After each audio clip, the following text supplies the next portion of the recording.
Come on, folks, good evening. Good evening. So welcome to everyone, and I'd like to thank our alumni students, future students, faculty and staff, and guests for joining us in person and online. We have 35 folks who are registered online with us today, so we have a bigger audience virtually. We are happy for our virtual audience, and we'd like to welcome you to this panel discussion. Now, I'm Dexter Voisin, and since 2022, I've had the distinct honor of serving as Dean of this top school of social work and nonprofit management. I'm in my fourth year, and we are one of the few schools of social work where we have a joint degree, both in terms of the MSW and nonprofit management. I'm always reminded by Rob and other folks, don't forget about MNO, right? And certainly today we are putting MNO and putting a spotlight on this really special program. Now I want to express my deepest thanks to each of you, our nonprofit alumni panelists, for taking the time to be with us here tonight and to share your expertise and hard-earned wisdom. And I say hard-earned. Our alumni are the face of the Mandel School out in the community, and we are always proud to welcome them back home. And very often when I traverse across Cleveland and I meet faculty members and staff members across the university, they say, I'm a graduate of the Mandel School, and very often it is the MNO program. A lot of our staff members earn their MNO program degree here at the Mandel School. On another note, I want to share that we are at the cusp of a tremendous milestone at the university. Now, does anyone know what 2026 is? 200 years, right? We are celebrating our bicentennial as a university, and many exciting events are planned for this stellar occasion, which will culminate in fall 2026. So you'll be hearing a lot more of this as time rolls on. Now, as I turn the program over to Professor Dr. Robert Fisher, who is our MNO degree chair, I'd like to extend my sincere thanks to Rob for heading up this program. Now, Rob wears many hats. Not only is he the MNO degree chair, he's also our Grace Longwell Coyle Professor in Civil Society. He serves as the director of our Center on Poverty and Community Development, and he's also chair of the steering committee. Rob? And he's a Boy Scouts leader, right? I mean, this is a good guy, right?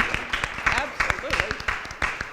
So Rob works well around the clock. So Rob, I just want to thank you for your tireless service. You've been with us now for quite some time, and you've been one of the pillars here at the university. So I'm going to invite Rob to come up, but before I do, I'm offering my thanks, and then I'm leaving shortly for dinner at President Kaler's home, where our own Professor Emeritus, Dr. Terry Hockenstadt, now many of us know Terry, right? He's another pillar here of the Mandel community, will be honored with the esteemed Case Western Reserve University Hovarka Prize.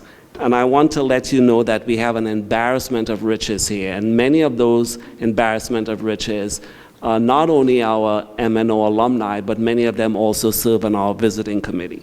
So Rob, I'd like to invite you to come on up and take over the program. Thank you, Dexter. Thank you, Dean. Good to see you all this evening. Thank you for being here. I think one of my sons heard that I was referred to as a pillar at the university, and he said, oh, yeah, that's where they hang all the flyers, right?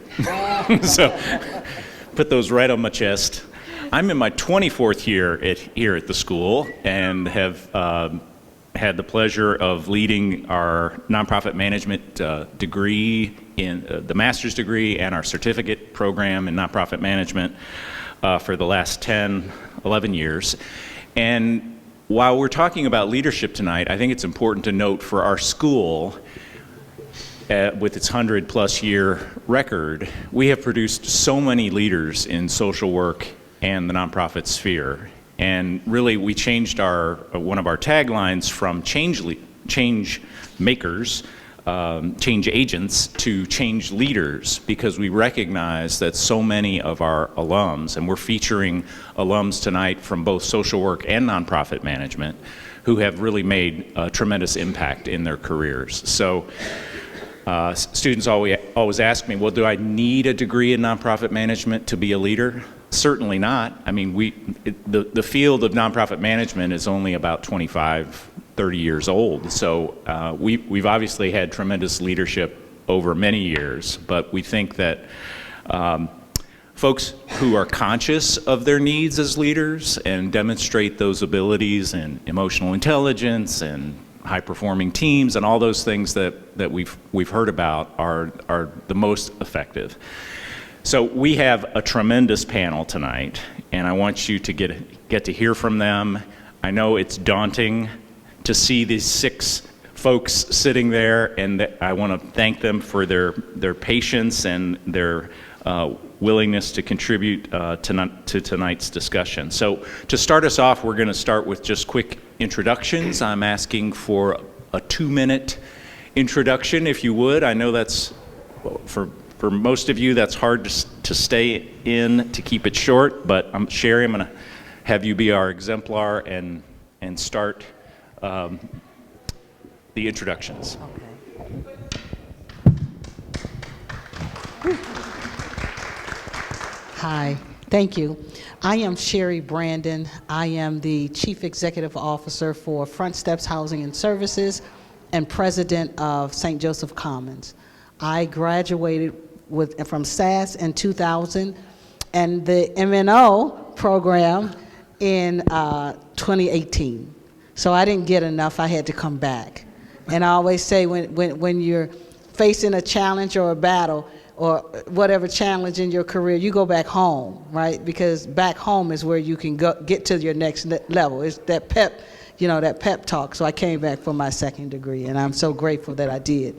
I've been in the field for almost 30 years.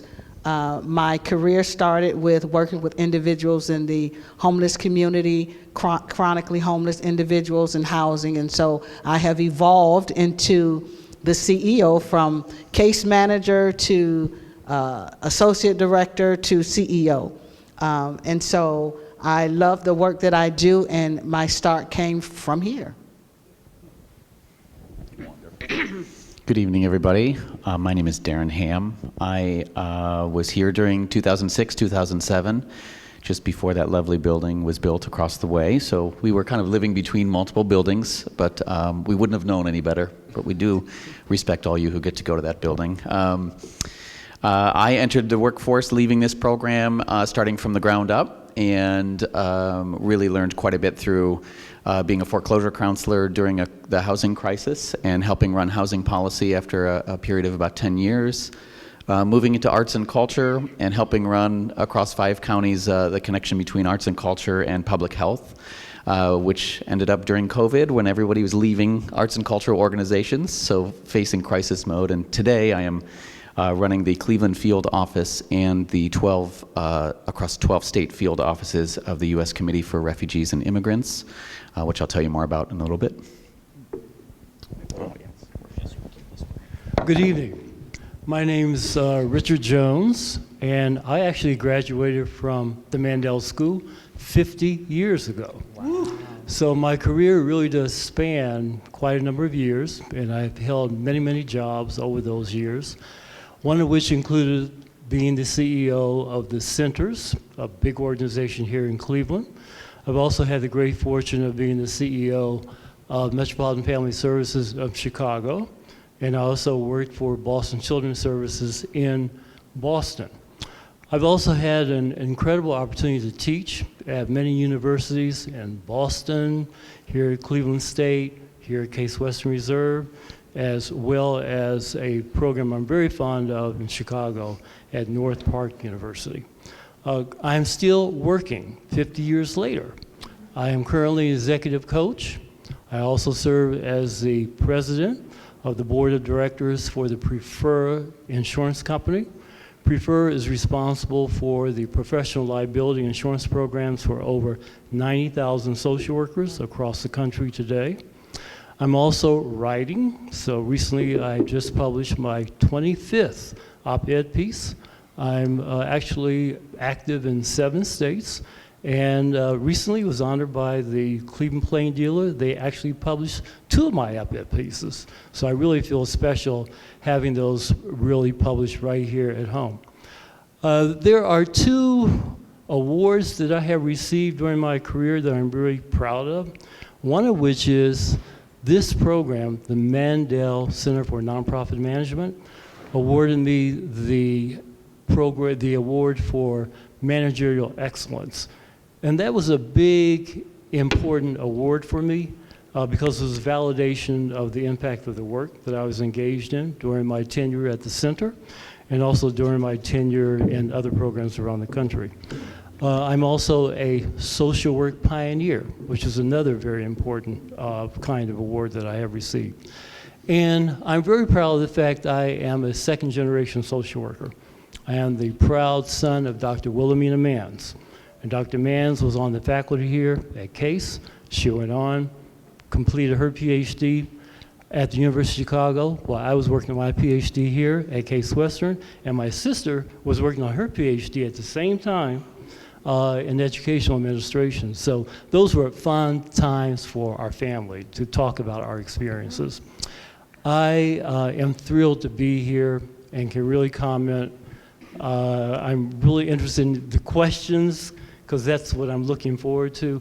But Dr. Fisher, you mentioned that nonprofit field has been around for 25 years. Well, I've been in the field for 50 years. So we've been around for a long time. Thank you. Thank you, Richard.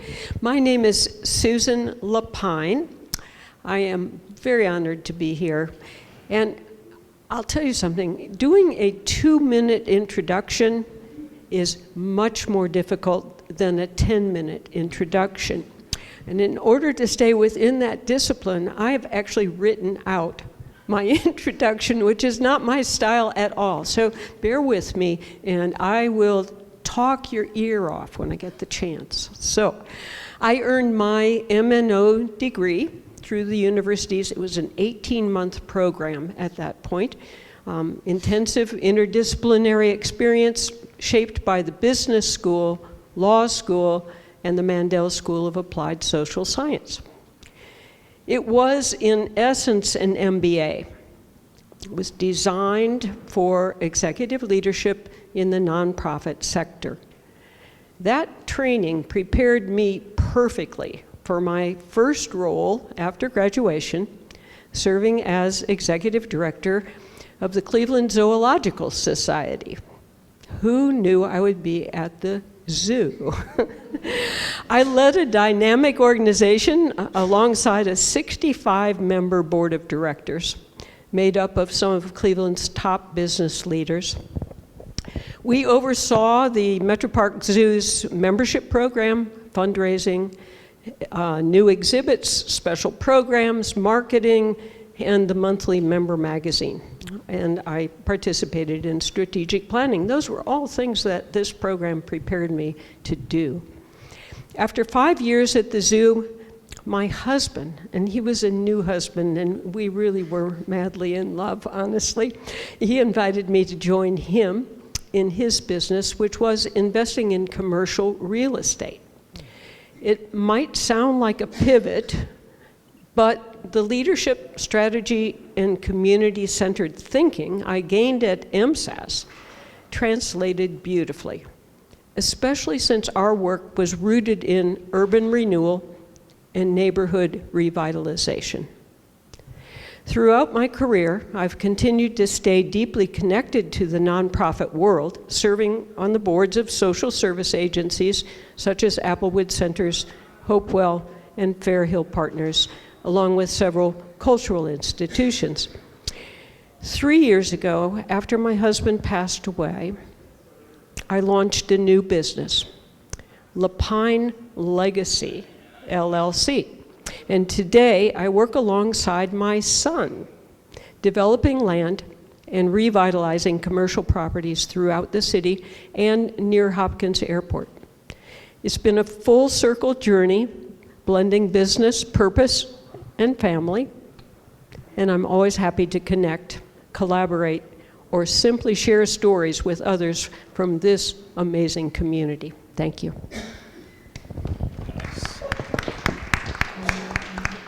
Good evening, everyone. My name is Rachel Chumcha. I graduated from SAS in 2005, realizing this is my 20th anniversary since starting. I quickly got into direct service and had a health concentration. So my first role out of graduation was at Metro Health Medical Center. I was a social worker, specifically in their HIV clinic, providing Ryan White funded case management. And after a couple years, decided I wanted to move into more program management. So moved to Care Alliance and had the opportunity to oversee another Ryan White funded program doing HIV testing and case management in our county correction center.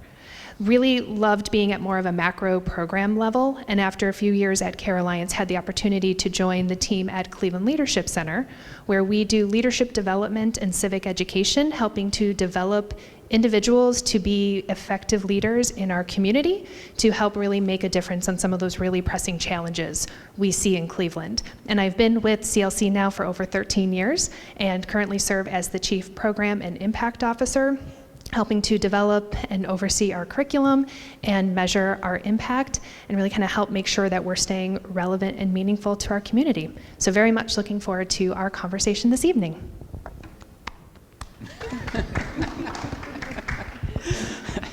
And last but not least, we get through the introductions.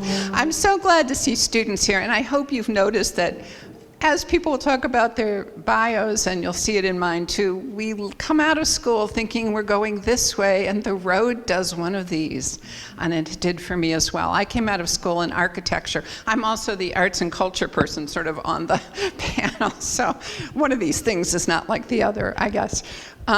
And after working in architecture for a number of years, I was invited to come to take over a temporary position at the Committee for Public Art from Kathy Berry, who is actually the person who curates the art here now. And she had co-founded this wonderful organization, which has actually transitioned into Land Studio, but it was all about public art. And I learned all about fundraising by the seat of my pants and project management and arts, and I realized there was a lot I didn't know, and I came here to the Mandel School to fill in the blanks. What is governance? What is leadership? So it was really instrumental for me. I was then given, I worked for a number of organizations in development. I won't go through the whole long list because I'm old and there's a lot of them. And then I went to Dance Cleveland. Dance Cleveland is a dance presenting organization. We bring national, international dance companies to Northeast Ohio. It's a resident company at Playhouse Square. And it was the third oldest dance presenting organization in the United States. And while I was there, and I wasn't a dancer, I didn't know a thing about dance, so, you know, a steep learning curve. Didn't know about putting things on stage and technical, asked me about Fresnel lighting and all of it. I commissioned 10 new works. I launched an early childhood initiative called Read to Learn, Dance to Move. I curated 20 seasons of remarkable dance performances. I garnered 2 Joyce Awards to commission new work. I was, in 2014, really honored to receive the Martha J. Joseph Prize as part of the Cleveland Arts Prize for distinguished service to the arts. And understanding there was a real need for space, time, and money for dancers to create new work, I pitched an idea to a foundation. And lo and behold, they gave me $250,000 to do a feasibility study and to really explore it. And that one-year feasibility study landed $5 million to start the National Center for Choreography at the University of Akron. I retired from Dance Cleveland in 2021. I make artisan jewelry. Yes, I made my earrings. I'm a grant writer for a number of arts organizations. I'm on the visiting committee here at CASE, where I really enjoy listening and meeting students. I teach the business of nonprofit arts, or nonprofit organizations rather, at the Cleveland Institute of Art. And I sit on the advisory board for the Cleveland Israel Arts Connection. But I'm most proud of my husband, who has put up with my shenanigans for 47 years. That's a number that even I can't even imagine. And I have two remarkable daughters who I think are watching online. Dr. Kara Young-Ponder, who's a vice president at the Center for Nonprofit Organizations, and Dr. Olivia Young, who's an assistant professor at Rice University. Did I do it in 2 minutes? So suffice to say, if we got the full bios, this could have been the whole event, right? By my count, we have something like 80 to 90 years of executive leadership represented on the panel. So for them, I have really only 3 questions. And then we're going to turn to you and see what questions you have. The first one is about challenges in the sector. And in any regular year, we would talk about, the kind of nuts and bolts things that we deal with in the M&O program, about how to deal with your legal issues and your human resources and do strategic planning. A few years ago, it would have been all about COVID and dealing with the impacts of that external force. This year, it's, So I wanted to ask our current 2 working executive directors to lead us off on this question about dealing with challenges, what it's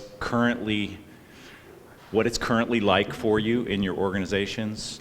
Sherry with homelessness and mental health services and drug addiction, and Darren in the refugee space. If you could start us off, what are the big challenges you're facing in your reality? Maybe about executive orders, maybe about changes in federal departments.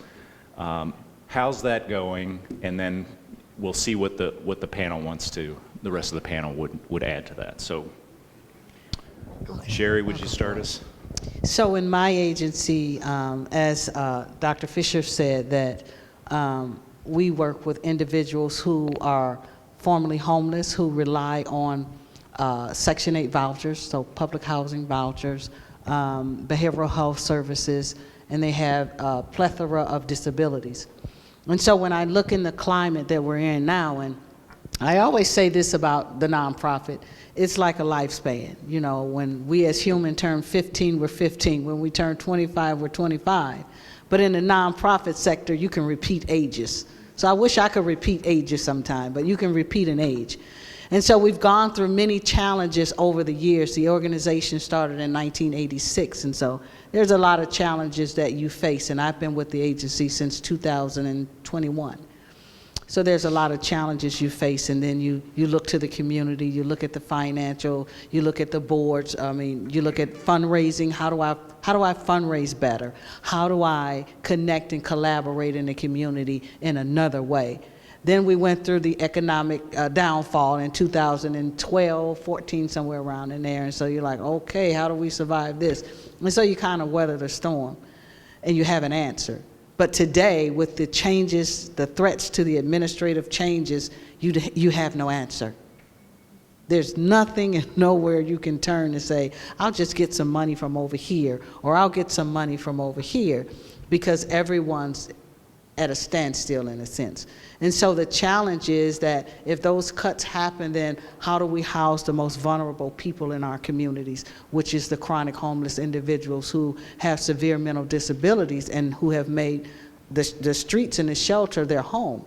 So now we're rising, we're putting people back into the homeless system who have escaped the system, and they're going back. And so we're like, well, how do we handle that? And so one of the things that we do is we strengthen what we have.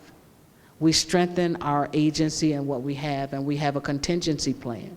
And that contingency plan is how do we land the plane? How do we land the plane if these things shall happen? And so we look at, the first thing we have to do is make cuts. Who's vital, who's not vital in the staffing part of the organization within your skill set. And so you go lean. When you're in times of uncertainty and challenges in the community, you stay lean until you can strengthen yourself. And as our organization, we have a endowment. And so it's always good to have an endowment for your organization, because when you have those struggles and those challenges, you can lean into your endowment. And we had to do that many a times before. But we also just look at, what policies and practices do we have? Do we have a policy? One of our policies is that during times of struggles, or any time, we make sure that we have 3 months of payroll banked at any time. And so this is the time when we're not really doing a lot of buying. We're not building, we're holding what we have, and we're just sharpening our skills and strengthening the organization, so that should the time come, we know how to manage with what we have. Sherry, could you just add, just for context, how many staff do you have in the organization? How many have you had to? Right. So let's see, in 2012 we went through something. I had about 22, 23 staff on any given time. I went down at that time to 7 staff because of the change in the climate, the change in funding, the shifting in our community from a transitional model to a permanent supportive housing model. And so now, currently, and we built a new facility. We built a new construction of 68 one-bedroom apartments for chronically homeless individuals. So should anything happen in terms of losing that federal funding, then there's 68 people that's back on the street in the shelter. How we're going to feed them, how we're going to clothe them, how we're going to house them. And then I have built up my staff to about 19 people now, right? And so if something should happen, I'm going back lean to about 5 people, because when I moved in the facility, I only had 5 staff. So I know how to operate in lean times and in times when there are some struggles. And so we're just, the cuts to the administration, if it happened, is just creating a larger pool of homelessness. Even those in the working class, even the employees, who are the ones who's really making sure that clients receive the services that they need, there's a risk to them as well. And so now we have everybody joining a circle of homelessness, and now who's going to help us? And so we stand to lose about 8, 9, maybe 10 staff to stay lean and to operate in this next threat of administrative cuts. And now a pivot. How long do we have? I will add a little bit to my bio. I started delivering Meals on Wheels when I was 7 years old, and my mother toted me along, and she's like, you're going to bring this meal in there, and you're going to go in, and you're going to do this. And I loved it every minute of it. And it really hooked me into working as a volunteer, and then eventually working in the nonprofit sector after my journey through the Mandel Center, which I credit for much of my career now. That being said, that going back that far is only to say, I think I've only seen a couple of times where things were really good, and the rest has been almost all crisis management. So there was one thing they left out of the core curriculum, like, get ready, you're gonna deal with it. I've loved every minute of it. I wouldn't take any of it back. I will say, though, I'm joining this panel today with no clear path forward, no answers, and not knowing if I'm the best person to be in the role in a time when things are really crumbling. And it's been a very challenging moment. People around me say, well, you're the perfect person to be in that spot right now, but inside, it's not always what you're saying to yourself. As one of the 3 resettlement agencies in Northeast Ohio, so we're the individuals who catch the families that come to this region. We're there at the airport when they arrive. We're there to help them set up their family and start their new lives in this region. We get their kids enrolled in school. We get them to medical clinics. We get them their first job, their first apartment. We do the whole run of it, and we do that for about 5 years for each family, and we see about 1,000 families a year. We're there when Kabul collapses. We're there when Ukraine gets attacked. We're there whenever people need us. So we're very much a humanitarian response organization, regardless of how they may label us as a nonprofit. Starting this year, January of 2025, we were $10 million budget, 55 staff. Had another 24 part-time staff that are working throughout the community in various supports. And as soon as executive orders had started, our business really flipped. So a lot of times you're restrained in some way or another by different policy decisions and or directives that are coming out that affect your work. Usually they're tangential. This was directly at the heart of it. We kind of expected it, but the first executive order, starting January 20th, was to stop anybody arriving through this program. So right away we knew nobody knew. We lost staff. We lost funding, and we lost a really meaningful program that has proven results since 1980 in its formality and for over 116 years of our organization's history.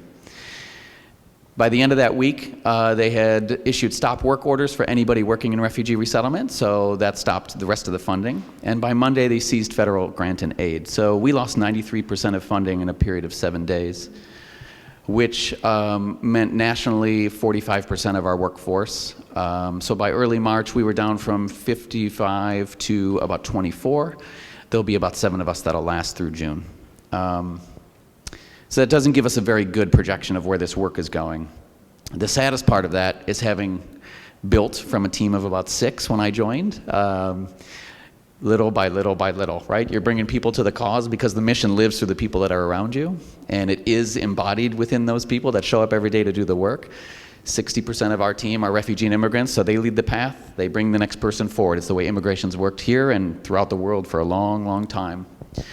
Thankfully, I will say internally, while it's really hard to keep morale up and to keep the spirits alive, especially for those who have that survivor's guilt, the people who are left to carry the weight of the mission and the organization, they have all largely been through a lot worse, having led the paths that they have led in life. And they sit around me and they say, you know, when they took our school, we went and studied under a tree, and when we had little, we still shared everything we had. You know, we spread it. We do the best we can for the people we can serve in the moment we're in. And so it's those things that I think keep me alive and keep me focused and on the right path in this sort of work and sustaining.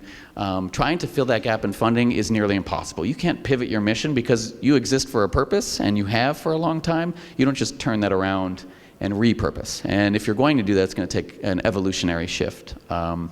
So it will find this organization greatly retracted. It will find pockets of support where the community believes in the work and values the work. But I think that's even becoming an issue for us. It used to be that Cleveland, who has welcomed communities for 150 years plus, newcomer communities that have come through different waves of immigration. This is not a hard place to do this work. I don't have to start every conversation saying, hey, do you know what this is? Or do you know how this works? We all have a lot of these traditions intermixed amongst our communities, so we kind of know the work and value it, but it's becoming more adversarial. So it's the moral issues, it's kind of the community level of support, it's the sheer amount of dollars and cents that you can make out of it, and stretching a dollar out of 15 cents doesn't really work very well. It works, we have to do a lot with very little in this sector already, but there's only so far you can go. So I think being very conscious of how far we have to retract and still be able to fulfill our mission and our goals, and how much we're sincerely capable of doing, I think, has been really at the core. We have a lot more deep conversations these days than we would have a couple years ago when we were just rapid fire doing work, housing people, getting them groceries, getting them health care. We were forged in fire and kind of slightly broken apart these days. But okay, you both have given us a lot to think about, and I think we've all seen a lot of press about the impact of changes on federal employees, but I think we're only learning now about the impacts of the grant-making function of many of those federal departments that ends up with nonprofits doing the actual work on the ground. And so it's incredibly painful to hear about this. I hear a little bit about strategy. I hear a little bit about dealing with your staff and keeping morale and focus on mission as to kind of sustain us through this time, but it's a little bit bleak. So I'm going to turn to the rest of our panel for the answers. maybe some reactions, or if you want to augment anything you heard. Richard, I see you willing to step here. Well, I'm not going to make a joke. We really are living in devastating times. I mean, for the African American community, we really are going through the second post-Reconstruction era, and we are really experiencing a reign of terror as we look and receive all these policy changes. I'm an executive coach, and today I was working with my client in Chicago, and we were going through a risk analysis, trying to determine what is the extent of the loss and what is the impact on the organization. And we ascertained that the loss would be in the $30 million range, which is really considerable. So the client appropriately said to me, what should I do?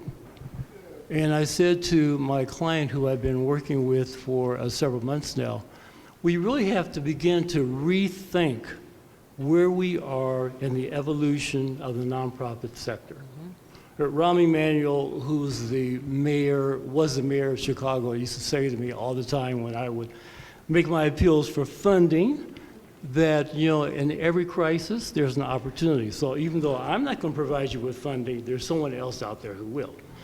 And I said to Rahm, I'm going to prove you right. And I always found a new partner.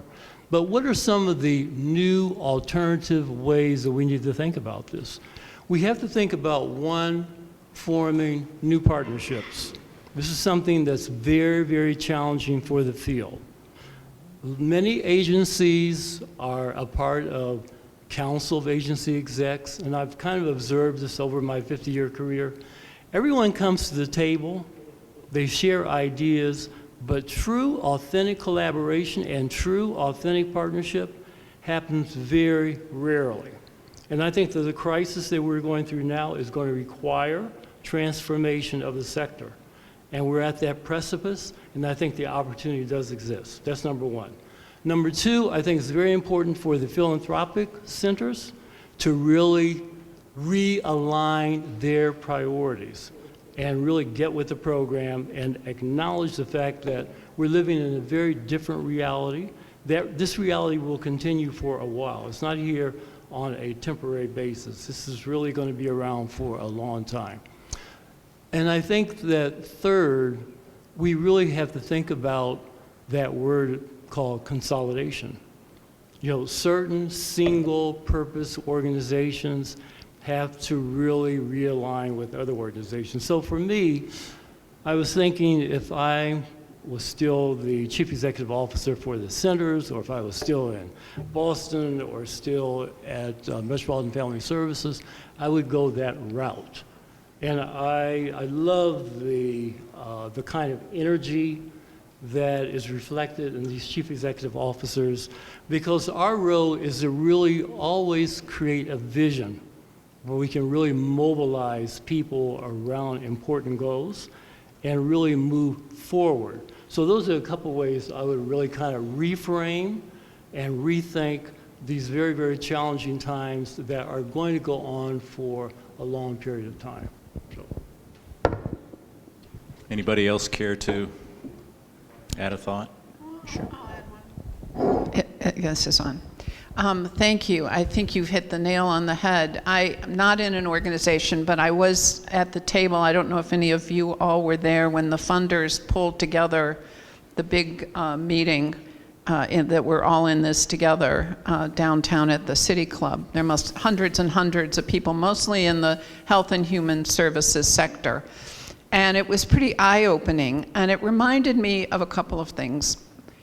When COVID first struck, and we didn't know what it was, we didn't know how long it was going to be, we were all afraid. I mean, we were cleaning our grocery bags outside because we were afraid the virus was coming in. We can laugh at that now, but it was frightening. We were spinning, and things were coming at us faster than we could actually take them in. And it was very easy to become paralyzed because it was just unrelenting. And then we began to get our sea legs under us, and we began to do things like collaborate and to talk with each other and to try to brainstorm ideas sort of mutually. And I'm seeing that starting to happen. You're seeing lawsuits, you're seeing a lot of advocacy, you're seeing, when the state was cutting the libraries and the libraries said, please reach out to our elected officials, over 10,000 people sent, and it was reinstated into the budget. The federal government did provide 62% of the funding into the health and human services sector in the state of Ohio, and there is no amount of funding that's going to replace that. But I do hope that, as with COVID, funders did say we're repurposing some of our funding to try to sew up the safety net at least a little bit on some of those. I haven't heard of any of those happening, but I have to imagine those conversations are happening. In the arts community, their new seasons are starting July 1, the new fiscal year, and those budgets were approved probably last November or December. And now they're finding they've launched seasons, they have signed contracts, they have artists coming, and there's not a lot of room to pivot. There's not a lot of room to consolidate and to sort of reframe and rethink. And so I think we're going to see some real struggles. And that goes right to the heart of artists who are going to be at the really sort of at the pivot point of those. We have to really, I think, applaud the bold leadership of universities who have started to stand up, and we're hearing about lawsuits that are pushing back against it. We're hearing from different social service organizations that are coming together to push back against what is happening and to understand the real need. But I think we also need to be advocates. All of us can be advocates. We can all reach out to say, there are people who are hurting in our community. You're an elected official in this community. We need your help. And see how we can find that help too. I suspect we'll come back to this in our Q&A portion. So let's move on to another question that's maybe a little more hopeful sounding. And Susan and Pam, I'm going to ask you to start us off on this one. So for those of us that are either working with nonprofits or serve on boards or volunteer with nonprofits, however we're engaged, and we're a nonprofit, maybe we're not dramatically impacted by some of the things that we've talked about already, but in a conventional year, how do we think about perhaps not going as far as the consolidation discussion or transformation, but breathing new life, that kind of thinking? How do we get nonprofits to freshen up their work for, and frankly, some organizations that have been at risk have gotten stale in their mission and become disconnected from their traditional populations they've served, and this has led to struggles. So thinking about that question, what kind of thoughts do you have in relation to that? All right, well, I'll take a stab at this one. And you can refer to your prepared notes. No notes. No more. Sorry. Where are my notes on this? Oh my gosh, I'm going to have to think on my feet. Okay, I'll do my best. Well, of course, boards do get sort of, they get lazy, they get tired, they are overwhelmed sometimes, they're torn in lots of directions. But if you want to make a change, or if you want to, I like your word freshen up. I mean, that sounds sort of lightweight, but to me, the first thing you do as let's say you're a new leader coming into a position of responsibility with the board, step one is listen. Get to know the people who are already there. Get to meet every board member, even if there are tons of them. Take some time, arrange to, and listen. One thing that doesn't work very well is to come in with a solution and say, okay, you guys, we can do better here, and I've got some ideas. It's better start out, meet with everyone, and then honestly, good old strategic planning makes a big difference. And I hated the process. I couldn't believe that course just took so long to get through. I really wanted to let's jump to the last step. But as often is true, it's a process, and taking each step is important. And I have found in my own experience that, again, involving your board, your constituents, the people receiving your services, you've got to listen to them and think through. If it's not working very well, they'll have some good ideas, and that's the time you can add your own as well. But I would say meet everybody, listen carefully, and then do strategic planning and figure out what's really needed here. Are we providing those services or not? If not, why not? How can we do it better? Pam? Well, I love that we have students here. I'll say that again. Nonprofits are made up of people, and they need you. They need fresh thinking. The way forward is not always forward. Sometimes it's a step back, and sometimes we get really, especially as we've gotten older, only can see going in one direction. But I have 10 rules that I would like to share with you, or thoughts. They're not really rules. Back in the day, there was a program called David Letterman, and on the program, he would have his top 10. So these are my top 10. First, challenge assumptions. When people are talking and they say a word, you think you know what they mean, but they may not be meaning what you think, so challenge assumptions. Nonprofit leadership is like drinking out of a fire hose all the time. Things are coming at you fast and overwhelming, and you need to learn how to prioritize.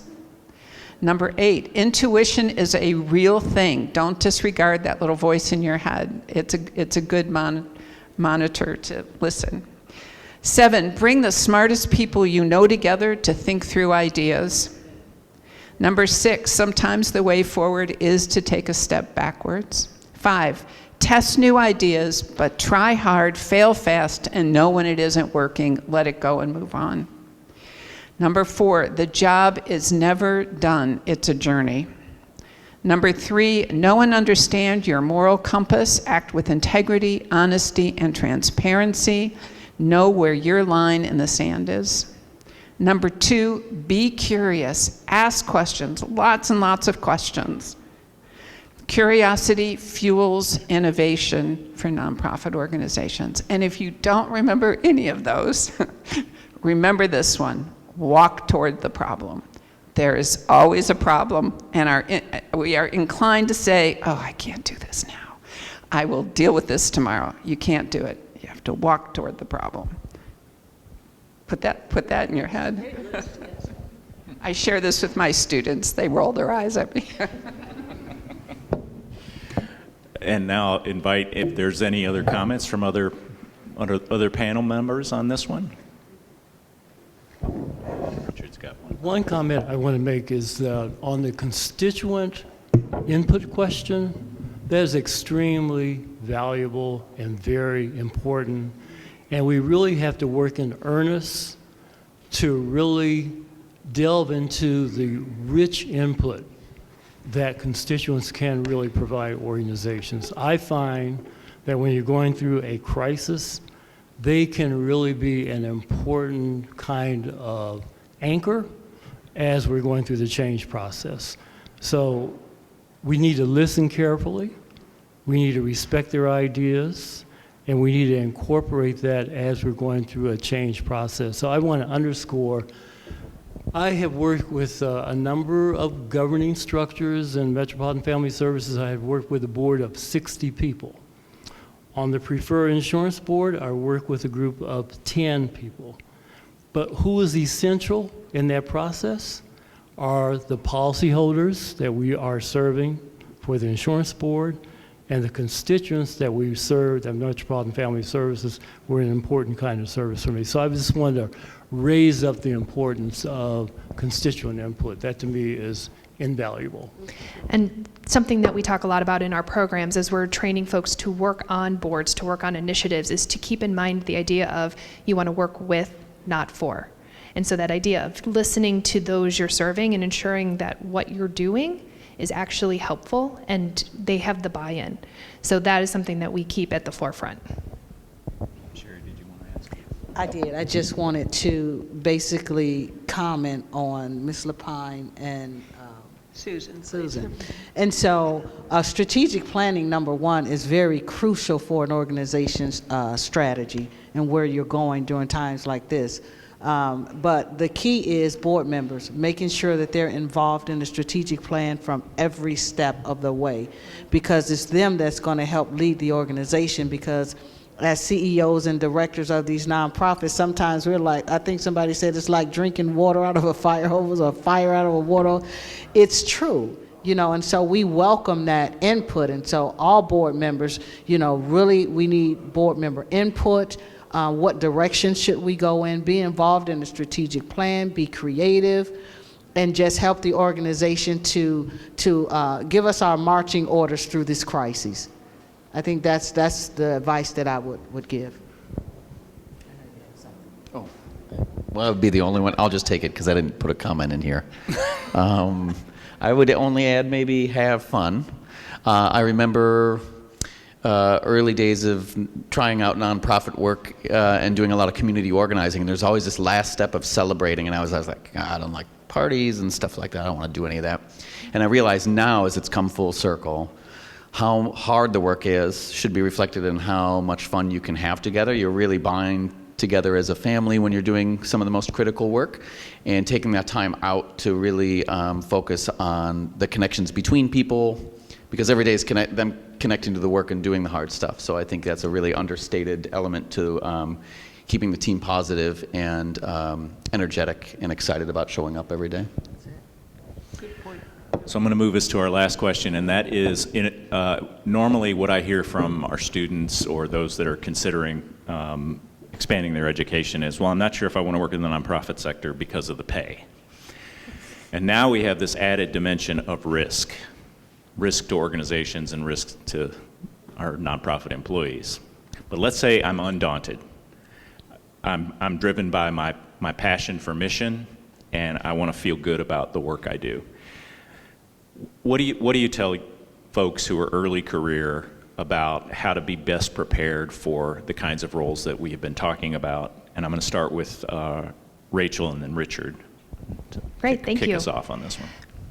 So I think as a nonprofit, an individual coming into work in a nonprofit, there's that passion, you want to make a difference, you want to change the lives of those that you're serving. And I think something we often lean into is, it's me who's going to do it. And I think what we need to be very mindful of is no one can make change in a silo. And so for me, it would be, you have to be open to collaborating, and that is as an individual with those on your team, with other service providers to help your client receive the services that they need, because your organization, chances are, will not be able to provide absolutely everything they need. But as we look at the community, none of our critical issues are going to change without collaboration, and that has to be cross-sector. And I think that can often be a place that we overlook in the nonprofit world, in that the for-profit, the government, we all have to come together to work together in order to really address systems change. So figuring out how to engage those in the for-profit community, they'll be on your boards. How do you work with them in that capacity? And how, on community initiatives, do you bring this true cross-sector, diverse group together who can activate a lot of different levers in the community in order to address issues? So being open to collaboration on multiple levels with multiple different parties is the way that you can be the most successful in the work that you're trying to do. And it's this idea of being flexible. So that is in your day, because you will show up with a plan, and that day is going to totally change. So how do you adapt and roll with what that comes with? But also, as we're seeing, especially in these past few weeks, just how the world can change in a heartbeat. So leaning into adaptability and being able to think outside of the box to continue to meet your goals, but maybe doing it in a way that feels a little different than you might be used to. And so being able to practice those skills, because they certainly take practice. And how do you do that within your team and put yourself out into the community to start to build those relationships so that you can lean on those relationships to then be able to provide the work that you need? That's a good point about collaboration. I'm thinking about, right now, I'm an executive coach. I work with organizations around strategic issues. I write, and I also mentor in the Mandel Leadership Fellows Program, as well as I am working on a very special project involving a collection of postcards my mom amassed over a 40-year period, and there are like 3,000 cards in that collection. But I'm thinking, as I have kind of moved into where I am now at this part of my life, what would I have done differently if I was where you're sitting? And there are a couple of things I think I would have done. One, while I am here at this great university, I would probably take a course in financial management at the Weatherhead School. Your life is going to change. You started out in as a caseworker, but eventually you're going to move into supervision, you're going to move into the management stream, and many of you will move on to CEO roles. And you really need to have a strong financial background. I'm always troubled when some social workers say to me, I don't want to talk about finances. I'm going like, you have to talk about finances. Many social workers are going into private practice. They're going to organize a business. They really need to understand how a business operates. And they need to have that financial background. That's number one. Second, I think it's extremely important that social workers who are going into clinical practice have a deeper understanding of who they are and what they bring to the table. And I'm talking about biases, I'm talking about prejudices. This is the United States of America. This is a democracy, but it's also a society that has racism deeply ingrained in it. And I see so many social workers that I meet around the country saying that, oh, this is something we have talked about, but I don't think they've talked about it enough or appreciate how that has an impact on their interaction with their clients. Number three, I think it's important to commit to change. And a good example of that, I was thrilled last night when I listened to the capstone presentations. There was one of the fellows who did a presentation on AI, artificial intelligence. Everyone in this school should really get a certificate in AI. All social workers should embrace AI and recognize that that is a technology that is going to transform our practice, and we need to shape it. We don't need to be shaped by external forces. We need to shape that process ourselves. So those are three ways that I really would work to strengthen my foundation as I really come into this wonderful profession. My niece, my grandniece, is in her third year at Miami University, and she said to me, Uncle, I want to become a social worker. I said, oh, Lord. How am I going to guide you through this process? I said to her, one, tell me what city you really want to live in. I want her to take the licensing exam in that state right away and become a licensed social worker. Two, I said to her, it's extremely important that you look at the field and look at the opportunities. You might be interested in senior services. You might be interested in looking at drug treatment or chemical dependency. You might be interested in looking at working in a school. But become familiar with the variety that's offered, by our profession, and really begin to concentrate. I have learned that we can become a very significant and integral part of our communities if we're well grounded in theory, have a good idea of who we are, and have a good understanding of our future. So let's embrace change. So those are ways. And Richard, just one footnote. Can we have those folks take the financial management class here? Because we have it in the M&L program. So absolutely. They don't even need to go across the street. As long as they take it. That to me is a core curricula kind of piece that needs to be incorporated into the curriculum. Absolutely. Other panelists want to kick in some advice? Richard, I love those points. Excellent, so true. I mean, everybody needs to understand that your own life is a business, honestly, and managing a nonprofit is a business. And you have to be comfortable with that and look out and plan ahead and protect yourself.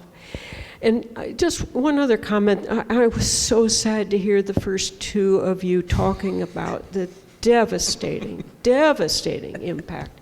I mean, we all are just aching, aren't we? We're in pain. We don't know what more awful things can happen in the next day or the next hour. But I will say, Pam, I think you were the most hopeful. Remember in Hamilton, the song Rise Up? I believe that we have to not rise up in the sense, although I've gone down to the protests and I think they make a difference. But don't assume that it's going to stay this way. Don't assume that we have to just accept what's happening. We have got to push back. And I really do believe this is just a moment, and that the American people are going to cry out and say this isn't right. And we can change it back. We elect these folks, remember? And I'll add one more thing. The idea of this is hard work, and the challenges can be really heavy. So ensuring that you're continuing to check in with yourself and make sure that you are doing well and that you are taking time to do what makes you feel well. And if you get to a point where you feel burned out in the space that you're in, that's okay. I think you heard from all of us. We have all gone in a lot of different directions since we left our degree program.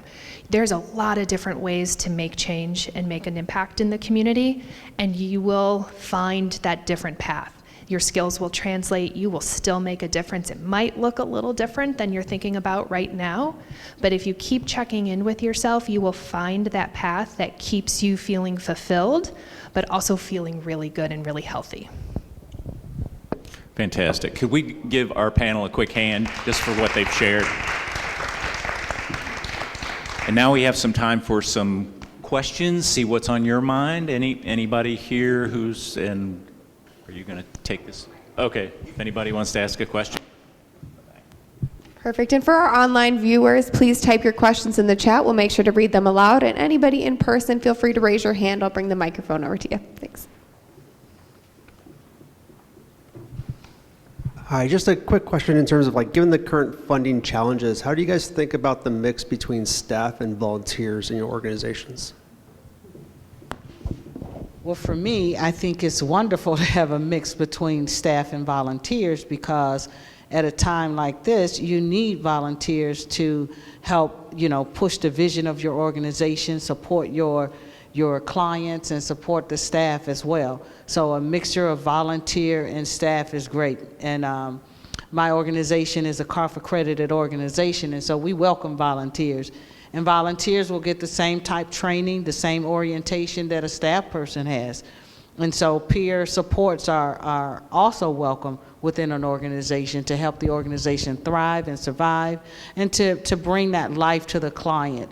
It's always good when a client can see someone who looks like them, who's experienced the things that they've experienced, because now they're looking at, they're not just here for the money. They actually know what I'm going through. So having that mixture is key in this climate.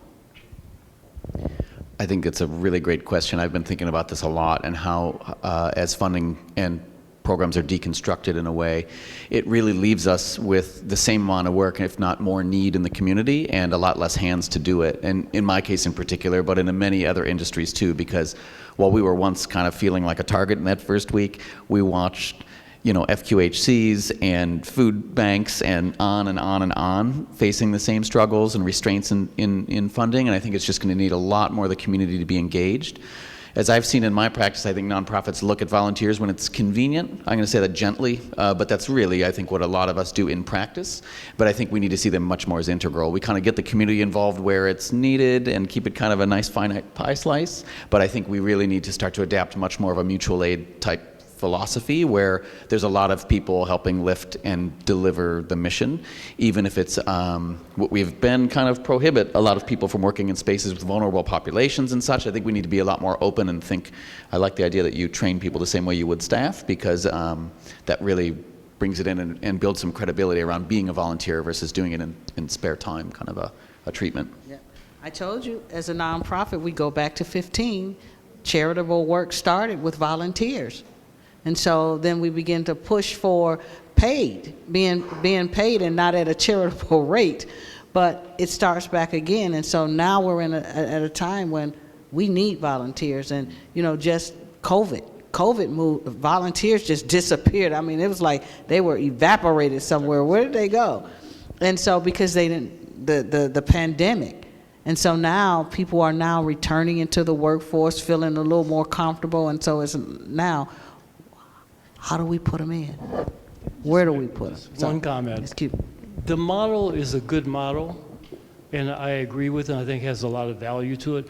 We have to be very careful, because if that model becomes acceptable, there's an expectation that the nonprofit field can actually function with fewer trained professionals and can really rely on a heavily populated volunteer sector. So there's a fine balance. So I'm suggesting that we need to continue our engagement and advocacy on behalf of the profession in terms of talking about the integrity and the value of the profession. At the same time, we need to look at, we're going through a transition, so we need to look at new models of service. But I just want us to be aware those new models will inform policy, and because they are a low-cost model, they might be incorporated into federal policy. And so I want to just provide that kind of perspective on this too. Other questions? There you go, Sharon. If you don't mind speaking in the microphone. Richard, when you mentioned AI, I thought about it. The poster was right over on that wall being displayed and discussed by the student. But as I was listening to Darren Ham, I was also thinking at the same time about the same idea around AI technology. And oftentimes as social workers, we think of, or as nonprofit people, we think about the notion of telling the story or doing the work as it relates to how does AI impact us as social workers or as nonprofit managers. But there's another role for AI, and that is to help to tell the stories of our country that many young people won't have the opportunity to know, because we're controlling the narrative in terms of immigrants and refugees and their impact on our society. And so I think about technology as a way, or AI as a way, to begin to share that story and affirm people in a space in which they would be erased and also miseducated. And so, you know, as you were talking, I'm thinking, well, I know that part of what we think about is social work practice or nonprofit practice, but there is the person that we're practicing with that is struggling very mightily in terms of this environment and in surviving the environment. And so I just wanted to put that out there, because I do think there's a place for it. And we have in our school a person who thinks about data science, and her name is Francesca Ritker, and she also is thinking about the impact of AI at many different levels, not just in terms of practice, but also in other levels as well. And our university as well, in terms of thinking about AI beyond just how various ways to use the technology. So just wanted to mention that. Thanks for that. I have nothing to add, but it gives me hope to walk in tomorrow with a new idea and something new to wrestle with and consider. So. Wonderful. We do have time for about another question in person, and we encourage you to stay after, network with our panelists that have arrived today. But one more question from the audience we do have time for at this moment.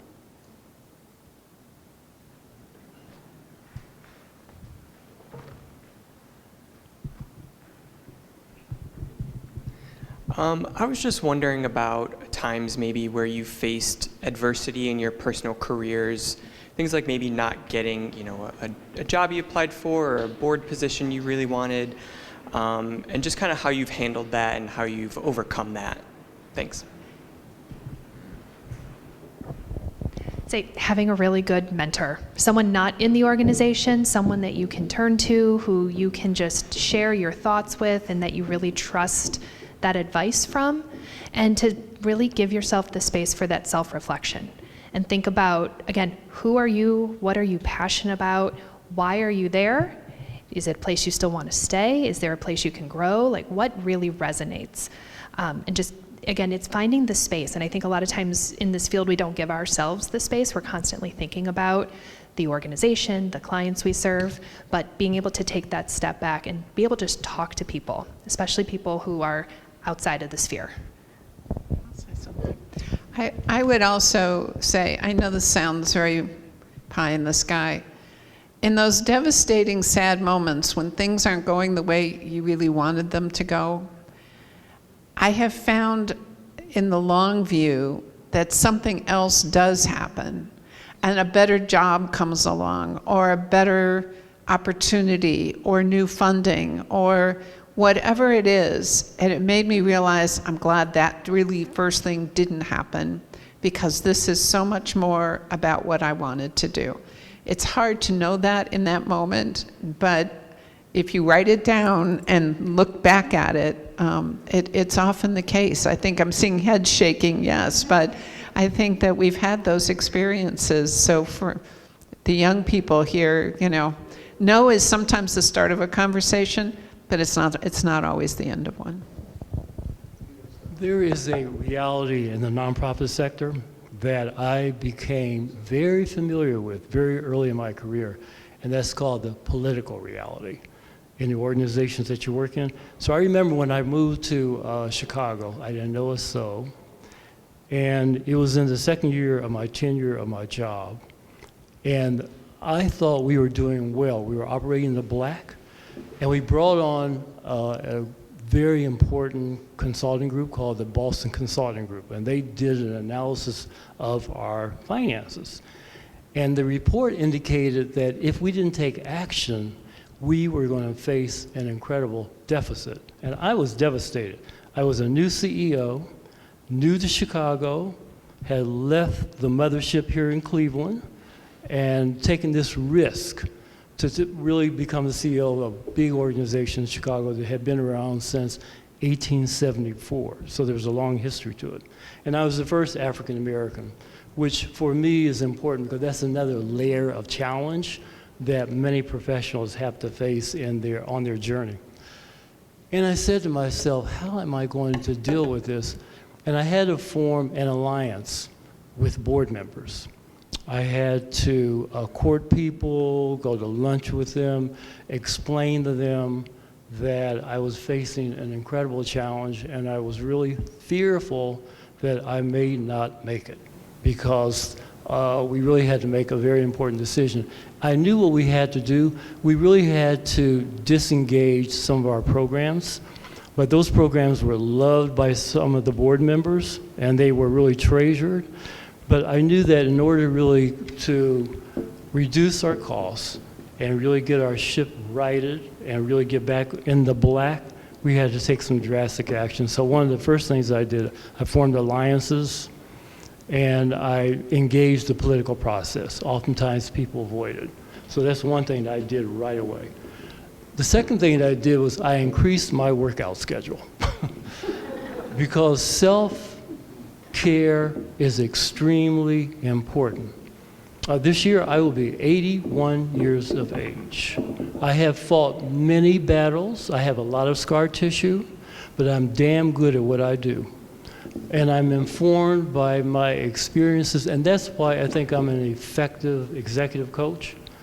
I have a lot of experience, and I'm able to bring those to the projects that I'm working on. But the political dimension is something I hope schools will talk more about. That's a reality, and it impacts every facet of your life. So, well, I want to thank our panelists for sharing their story, sharing their experience and expertise with us tonight. It's been tremendous to have this conversation. My apologies that we didn't have more time to get into some of these topics, but I hope we touched on many that sparked thoughts for the audience. And I encourage everybody here, if you want to come up and talk a little further with some of our panelists, please do so. So please join me in thanking them again.